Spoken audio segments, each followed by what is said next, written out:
بعد ما قدرنا اننا نجهزوا الكتاب القراني بفضل الله عز وجل، ثم الفضل ديال المحسنين اللي داروا يديهم في هذا الخير هذا، والله عز وجل وفقنا في هذا الخير هذا الحمد لله. وكانت واحد الظروف اللي كانت مزيانه بزاف، والنتيجه كانت اكثر واكثر من رائعه ولله الحمد. هذا الخير هذا ما جاش عن فراغ، ولكن جا بالصبر وبالخير ديال الناس، وربي كيوفقنا في هذا الخير هذا، لانه اي عمل خيري فقط الانسان يدير خطوه ويتوكل على الله، وربي راه كيوفق. واخا صعيب ولكن الحمد لله فضل الله عز وجل، حتى حاجه ما صعيبه، يعني كلشي كيجي سهل، والنتيجه فاش كتكون زوينه راه البال ديالك كيكون مرتاح الحمد لله. ومن بعد هذا العمل درنا واحد الجلسه تربويه مع الاطفال، حاولنا اننا نفرحهم واحد شويه ديال العصير وحليوات الى غير ذلك، ولكن الاهم من هذا الشيء كامل هو الكلمه الطيبه والنصيحه. نصحناهم باش يحافظوا على كتاب الله، ويكون القران رفيقهم في الحياه ديالهم، وكذا يحافظوا على صلاتهم لانها عماد الدين واساس الاستقامه. والحمد لله هذا فضل الله عز وجل، وهذا الشيء اللي بغينا لوليدات ديالنا، ولاد الدرب، ولاد المدينه،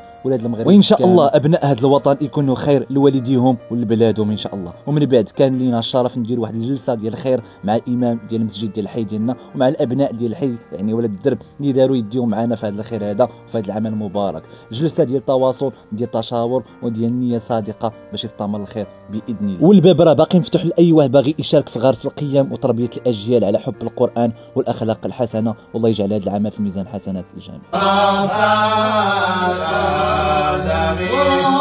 وراودته جبال الشام من ذهب. النبي صلى الله عليه وسلم أحب البقاع إلى الله المساجد، يعني أن الإنسان يوفق الله عز وجل فصار أداة خير، وهو في أحب البقاع إلى الله وفي المسجد.